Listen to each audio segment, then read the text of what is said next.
Hey, Mike, this is Paco calling. I've tried to get into the building, and the sliding door, the entry door, it works.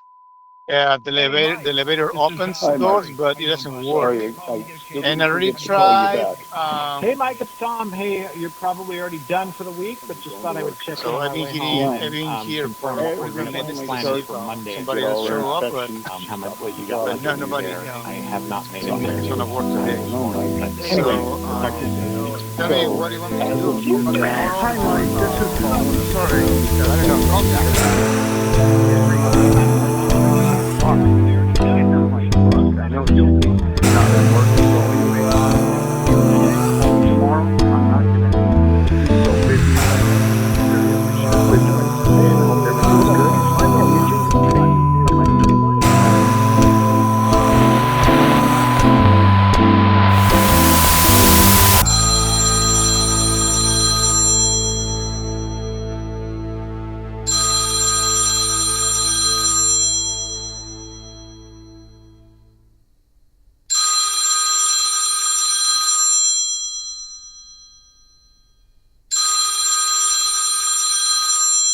Hello?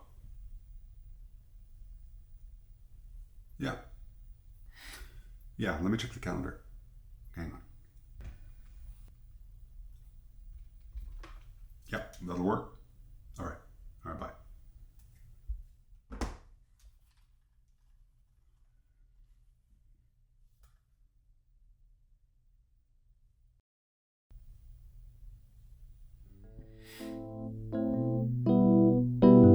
She's been on a box for 10 years. I've just never known what to do about it.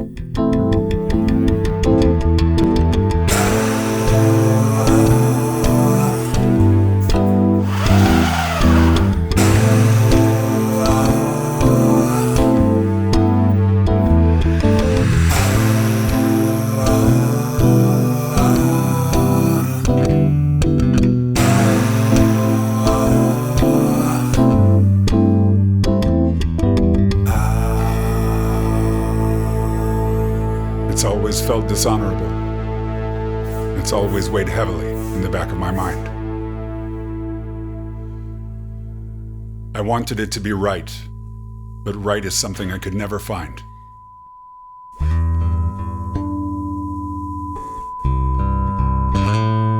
Her name was Hildegard Wagner, but she preferred Heidi. For some reason, she didn't like her name. I never got why she preferred Heidi, but I guess it was not for me to get. She was born in 1943 Nazi Germany. Her parents were farmers from a small village called Katzberg in the southeastern state of Bavaria, located about 20 kilometers from the then communist Czechoslovakian border.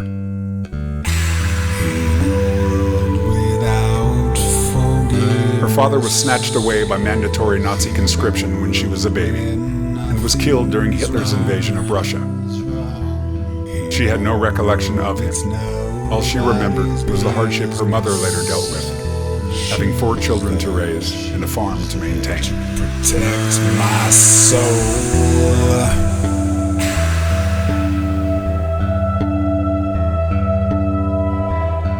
She's been in a box for 10 years. As simple as love of family is, its complexities sometimes furrow down deeply into soil that isn't meant to be turned. Sometimes information won't make you richer. Sometimes the truth is better kept unsaid.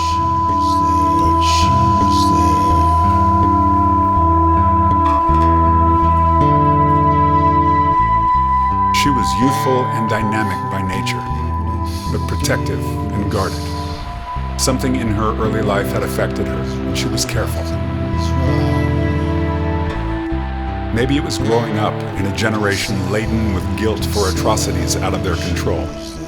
If so, she hid it well, because she never seemed to let the previous generation's crimes of country burden her. And she never bore any fabricated defense.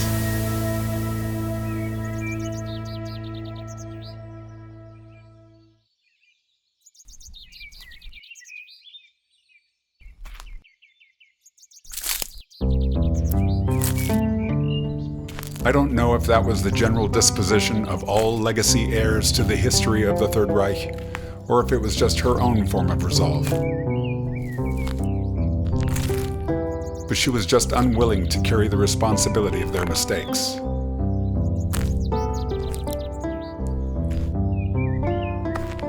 It never wore at her national pride, though, because she would always be a very proud German. Proud of the food and the historic culture. I would laugh as her accent seemed to thicken whenever someone asked where she was from.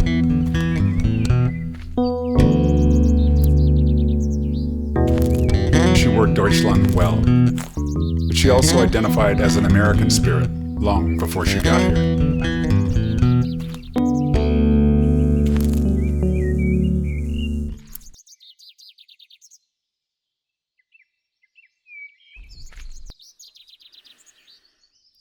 At 14, she began working as a salesperson in a sewing and tailoring supply store.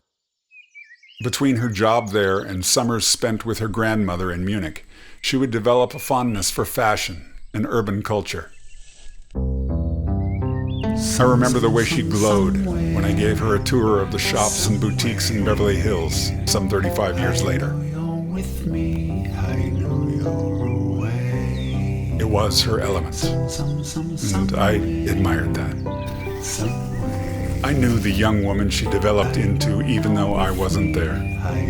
She was a dreamer in search of the exhilaration of experience and life. She dreamed of being a fashion model, but never had the confidence or ambition to actually make a go of it. She was beautiful, and attention came easy. This was something that fathers of my elementary school friends would always attest to years later, with their gawks and head turns. I used to really hate that. At 22, she met an American soldier stationed locally in Germany and became pregnant with his child. He was transferred to duty in Vietnam before the baby's birth, and she was left to her pregnancy and to give birth to her baby alone, in an environment not friendly to single pregnant young women on their own. She would find out later that her suitor had finished his duty in Vietnam and then transferred directly back to the States, leaving behind him the memories of war and the burden of his misgivings. She's been in a box for 10 years. Why? Because no place was fitting. No place was good enough. I sit here wondering, what is adequate? What is enough? What is it to justify a life with a final resting place? What glorifies an existence fairly? Is it to be buried in a fancy box deep in the ground? Is it to be scattered out at sea? Is it to be displayed in a vase over a fireplace that breathes energy 3 months out of the year?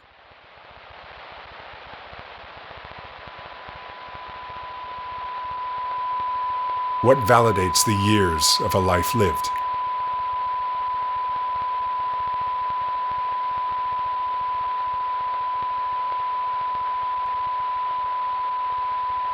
I think I see it.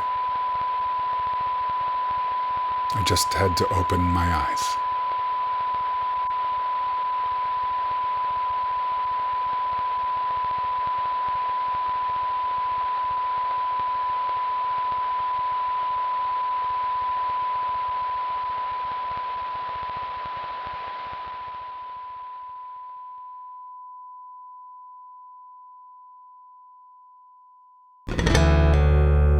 She would meet another American soldier after the baby was born that would embrace her and her new child. They would marry and raise me and later my brother together. That soldier would always be my dad to me. He picked up where a weak man failed and never looked back.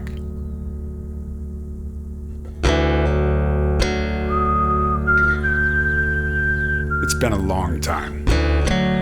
I've tried to relieve myself of the pain of losing you, but I've found that I can't dismiss it away. I have to find closure, both to honor you and to cleanse myself of the guilt I've put myself through.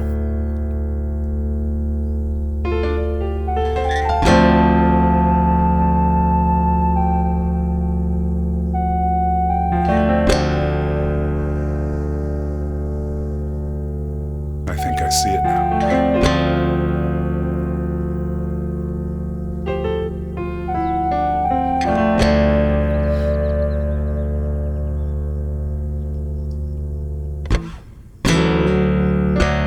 She was youthful and dynamic by nature, protective and guarded. Family is complicated. We resent and harbor because we love so deeply. I see my own faults in her existence, and I see my strengths there as well.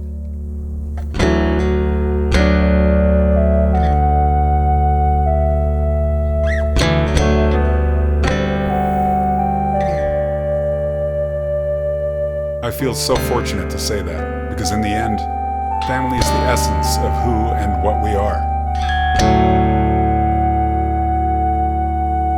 And I have been blessed.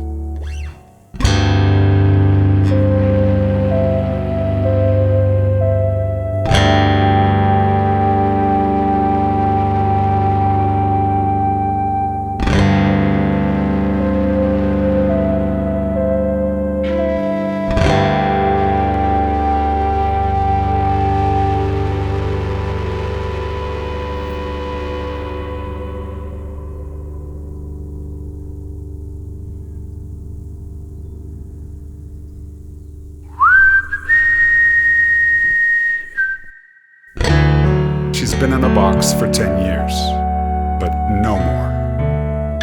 Today you are free. You are free to roam the universe and to continue to be the vibrant spirit you have always been. You are free to exist without limit and without confine in any and every essence you choose. You are now the wind and the air. You are now the soil and the earth.